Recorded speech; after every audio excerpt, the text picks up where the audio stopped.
सबसे पहले जुलाई महीने से शुरुआत करते हैं। हैंगसेंग 13% बढ़कर सबसे बेस्ट मार्केट रहा जुलाई में। वेल डन हैंगसेंग, तुमको भूल ही गए थे हम लोग।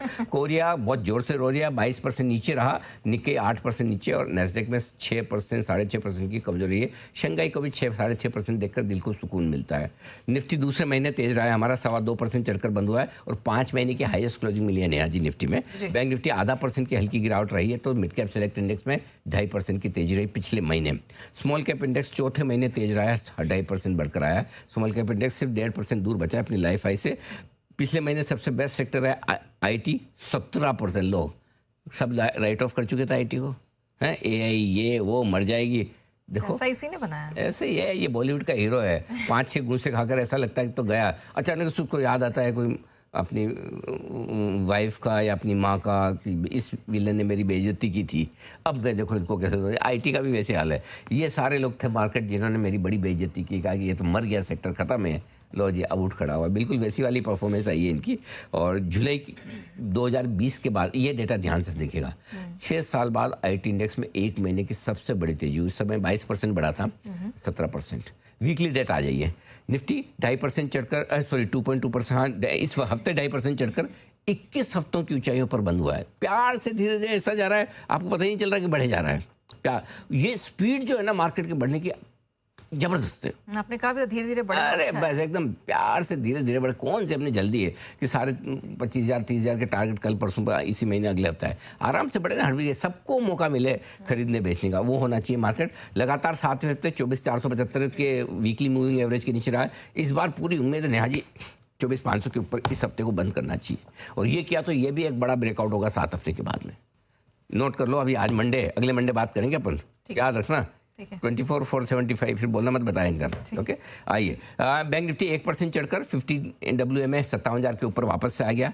मिड कैप स्मॉल कैप में 2 हफ्तों की कमजोरी पर ब्रेक लगा, दोनों 2.5% चढ़े हैं। पिछला हफ्ता आईटी 0.7%, ऑटो 5.5% और फार्मा 4% चढ़कर बंद हुआ है।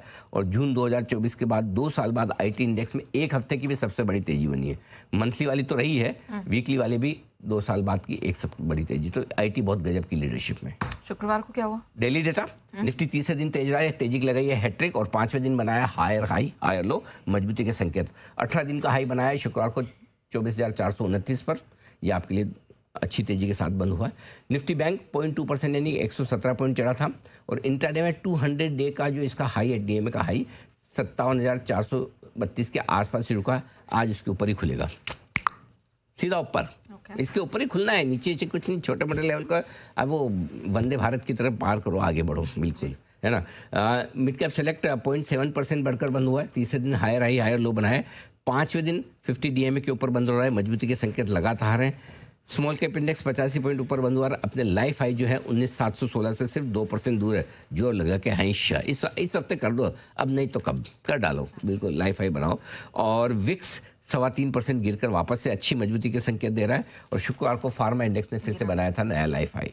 ओके सर, एफआईएस के बड़े डेटा बताएं। एफआईएस के बड़े डेटा मैं बताता हूँ। एफआईएस के बड़े डेटा मेरे पास बहुत सारे हैं जी। सबसे पहले तो जनवरी के बाद 7 महीने में जुलाई में एफआईएस की सबसे छोटी बिकवाली है 5,800 करोड़ की। एक्चुअली इस साल की तो सबसे छोटी यही है। अक्टूबर 2025 के बाद से ही लगातार सबसे छोटी बिकवाली है। अक्टूबर 2025 में इससे पहले छोटी बिकवाली हुई थी कुछ 3-4 हज़ार करोड़ की।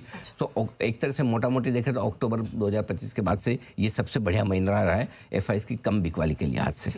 2026 इस कैलेंडर ईयर जनवरी से लेकर अब तक एफआईएस ने कुल मिलाकर 3,51,000 करोड़ का बेच दिया है, ठीक है। और सामने अब आइए डीआईएस का एक्शन।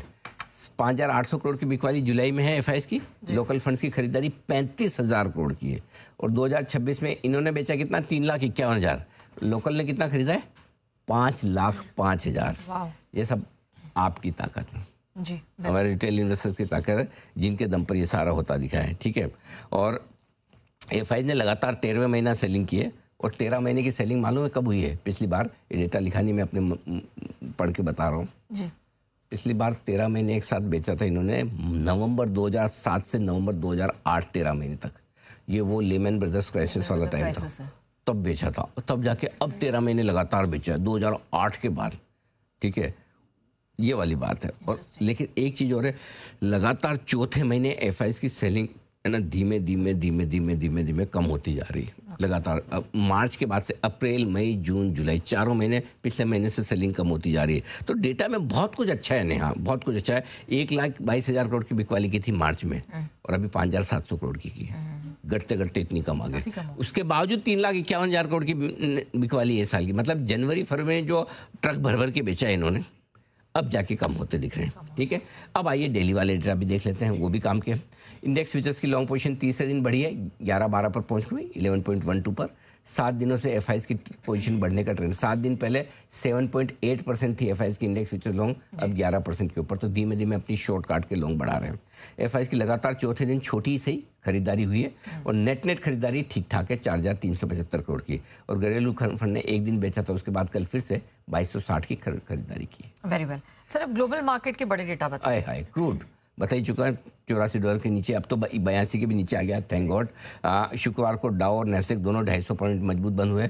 लाइफ हाई से डाउ सिर्फ 800 पॉइंट बचा है दूर और S&P 131, नेस्डेक तो दूर है, इसका तो अभी टाइम लगा। 10 साल की अमेरिकी बॉन्ड यील्ड 4.74 पर बंद हुई है थोड़ी सी। डॉलर इंडेक्स ये काम का है, ये इक्विटी मार्केट में और कमोडिटीज़ में तेजी भरने का काम करेगा, क्योंकि डॉलर इंडेक्स 1.5 महीने के निश्चित तौर पर 100 के नीचे 99.5 के आसपास है। रुपया 30 पैसे चढ़ा है शुक्रवार को आज, और कम से कम इतना तो चढ़ना ही चाहिए, इससे ज़्यादा चढ़ना चाहिए। सोना चांदी थोड़े गिर कर बंद हुए, विच इज़ फाइन।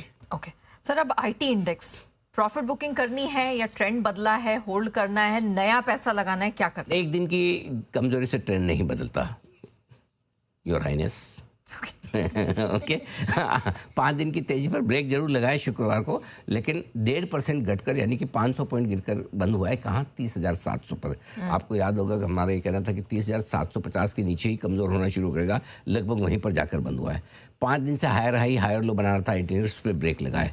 इंट्राडे में बड़ा सपोर्ट लिया इसने, आपको याद होगा 29,500 30,000 जो पुरानी बहुत मजबूत सपोर्ट रही थी, एग्जैक्टली वहीं पर सपोर्ट लिया। नया देखिए 30,034 का लो बनाकर वहीं से इंट्राडे में ही 700 पॉइंट रिकवर हो गया। सोचो ये IT इंडेक्स की ताकत, अगर इंट्राडे में 2.25% रिकवर हो जाए, क्या बड़ी बात। जहाँ खुला हुआ है बॉटम में देखो, ये शुक्रवार का चार्ट है और रिकवर कितना हुआ है, 700 पॉइंट की रिकवरी आना कोई मजाक नहीं है।